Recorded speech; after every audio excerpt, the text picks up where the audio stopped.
E aí pessoal, Couto aqui, vou trazer um insight que eu normalmente só trago para quem tá dentro da mentoria comigo, mas eu vou estar trazendo aqui para vocês no YouTube. Seguinte, hoje eu peguei uma operação, tá? Acabei executando aqui, nesse ponto, uma compra, tá? Então, o preço ele voltou aqui, eu executei uma compra, o preço subiu até aqui e depois ele veio e me estopou muito forte, tá? E eu já sabia que ele podia fazer isso antes, eu já sabia que ele podia fazer isso previamente, mas mesmo assim eu ainda quis arriscar uma compra aqui fora de lugar, fora de posição, porque eu me baseei unicamente em estrutura, o que é errado, tá?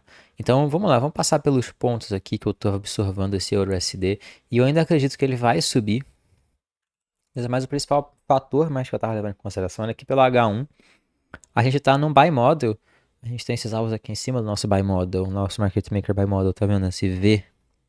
E ele respeitou lindamente, confirmando esse buy model quando ele fez esse ponto aqui. Quem conhece o Market Maker Model sabe o que ele fez aqui. Ele começou a voltar a subir, né? Começou a respeitar essa fair value gap aqui, que foi onde eu peguei uma operação no dia 30, na sexta passada. Eu peguei uma operação de compra aqui. E depois eu queria ele voltando aqui nesse pullback para poder pegar mais uma compra. Só que aqui eu vacilei. Eu vacilei porque sabendo que o mercado ele podia descer mais até aqui, voltar nesses fundos aqui ou até nesse fundo aqui mesmo. Mesmo sabendo disso, eu ainda quis executar a operação comprada. E por que ele poderia voltar isso tudo? Porque, bom, a gente tem três níveis dentro do Market Maker Model, né? A gente tem o primeiro nível aqui, a gente tem o segundo nível aqui, a gente tem o terceiro nível aqui em cima. Toda vez que o mercado ele bate um desses níveis, ele tende a ter uma retração maior. Ele tende a ter uma retração grande, né? Porque a gente está interagindo com pontos de premium, certo? Então é só você observar o que ele fez aqui nesse primeiro nível. Então, olha só, aqui eu tenho o primeiro nível do Market Maker Model. Olha só o que aconteceu quando o preço atingiu ali. Ele teve uma retração maior. Tá vendo? Teve uma retração bacana. Então, se você pegar desse fundo até aqui, por exemplo, ele voltou até o discount desse fundo a esse topo, para depois continuar subindo. Beleza? E eu tenho esse outro ponto aqui em cima, que é o meu segundo nível do Market Maker Model. Você pode ver o que o mercado fez quando ele chegou aqui nesse ponto, que seria aqui hoje, na segunda-feira, né, durante a madrugada ali. O que ele fez? Seria o final do dia da terça-feira, né? Que seria da segunda-feira, perdão, que seria o início do candle da terça e durante a madrugada aqui da terça. Olha só o que ele fez. Ele tocou lá e começou a retrair, de fato, nesse segundo nível. E quando a gente tem isso, a gente precisa pensar em uma estrutura um pouco maior de preço e buscar o discount dessas estruturas maiores, certo? Porque ele vai ter uma reação. E também por um sinal que ele deixou nesse topo aqui. Tá? A gente vai chegar lá. Então, dando zoom aqui, eu tenho o quê? Essa impulsão aqui, né? Aí a gente tem essa pequena correçãozinha até aqui. E depois a gente sobe e deixa esse ponto aqui. Esse topo, né? Aqui em cima. Aonde eu esperaria que eu precisasse descer e depois voltasse a subir. E aí o ponto que eu tava olhando, ele é aqui do H4, né? Que seria essa própria Fair Value Gap aqui. Né? Então eu queria que o preço ele voltasse a subir a partir dessa Fair Value Gap, a partir desse fundinho aqui também, a partir da interação com esses topos aqui atrás. Queria que ele voltasse nesse ponto e voltasse a subir a partir daqui. Tá? Mas qual foi o problema? Eu estava com muito zoom, né, nessa operação. Então eu estava olhando a estrutura toda como se ela fosse isso aqui, observando o gráfico com muito zoom, né? E analisando somente a estrutura, não fazendo a lógica de fato do que o mercado estava fazendo, não fazendo uma leitura de fato do que o mercado estava fazendo, apenas seguindo padrões, né, de absorção, de inversão de fluxo, de quebra de estrutura, de 50%, né, de premium discount, sem entender um pouco da lógica do que o mercado estava fazendo. Então, pela lógica, ele bateu no ponto aqui em cima, que a gente viu lá, que é um outro nível do Market Maker Model, e ele veio nesse topo aqui, tá vendo? Que também é um topo que também já está dentro do Market Maker Model. E ele capturou esse topo e começou a descer. Gente, quando o mercado ele faz isso aqui para começar uma correção, ou seja, eu estou esperando uma movimentação de alta, a correção é esse movimento de baixo aqui. Mas quando ele faz essa captura aqui em cima, já num ponto aqui que eu tenho esses alvos aqui, ele já está entregando para mim na cara que ele vai fazer uma retração mais profunda. E aí eu tenho que tirar o zoom e focar em coisas um pouco maiores, em movimentações um pouco maiores. Por exemplo, esse 50% aqui. Eu tenho que começar a focar nisso em coisas um pouco maiores, tá? E tirar esse zoom realmente no gráfico. E se eu quiser trabalhar em alguma coisa aqui, seria vendido normalmente, né? Porque a gente tá nesse viés de tá numa retração, tá? E por mais que ele venha até aqui embaixo e tudo mais, ele tem esses pontos aqui, ó. Tá vendo? Ele tem essas três liquidez aqui,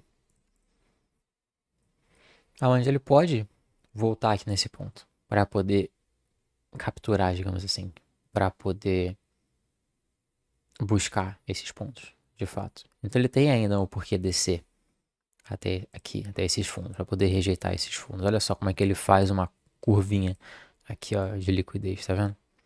Então ele tem o porquê vir aqui ainda, para depois voltar a subir. Tem os 50% do range maiorzão, pensando numa lógica um pouco maior.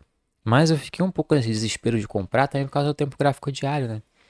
Que eu olhei esse rompimento de certa forma forte, assim, tá vendo essa rejeição aqui, aí um candlezinho fraco, depois um candle forte. Mas eu justamente não me atentei no fato de que o mercado ele não começou descendo para depois subir e capturar a máxima anterior e dar quantidade na alta, não. Primeiro ele veio na máxima anterior, igual a gente comentou ali naquela retraçãozinha. Ele primeiro veio na máxima anterior para depois começar a cair. Então ele capturou primeiro em cima para depois começar a desenvolver para baixo. Então você vê uma formação de candle de baixa, né? No qual eu não prestei muita atenção.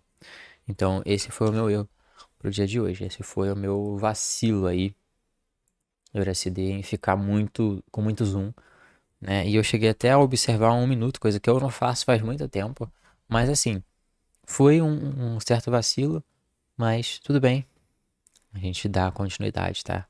Aqui pelo 1 minuto deve até umas coisinhas aqui depois de 9h30, uns scalper, né, que a gente pode fazer pelo M1, mas cara, esse price action tá feio, até porque realmente, como eu falei, né, gente, a gente tá vendo um pullback, um retracement mais forte por causa dessa captura aqui em cima, tá vendo?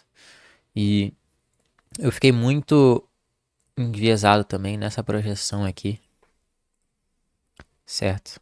Que foi daqui, deixa eu ver, foi pelo 15 minutos, eu acho, que eu coloquei. Ou pelo H1.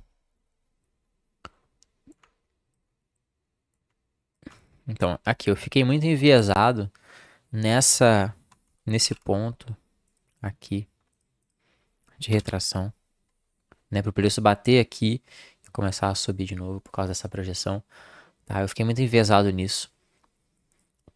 Por mais que o preço realmente ele já tivesse respeitado aqui o -1, que foi o que eu achei interessante, tá vendo? Ele usou como um suporte, depois como uma resistência. Então, por mais que ele tivesse respeitado isso aqui, já me deu uma visão de que ele podia respeitar isso aqui. E eu imaginei que ele ia respeitar isso aqui como uma região de suporte, mas como vocês estão vendo, não. Ele está usando essa mesma região, como vocês estão vendo, mas como uma resistência, não deixando o preço subir. Então isso já me indica que ele vai vir aqui no 4. Mas eu já sabia antes que ele podia vir no 4, porque a gente já viu que ele está numa retração maior, e essa retração maior, ela geralmente vem até aqui a região do 4, né? Mas por causa, pô, ali do candle diário e tudo mais, por causa de eu ter achado que o preço ele ia respeitar uma desses value gaps, então você já estava operando puramente estrutura. Eu não estava olhando os sinais claros que o preço estava me dando, não estava alinhando o daily profile direitinho, entendeu?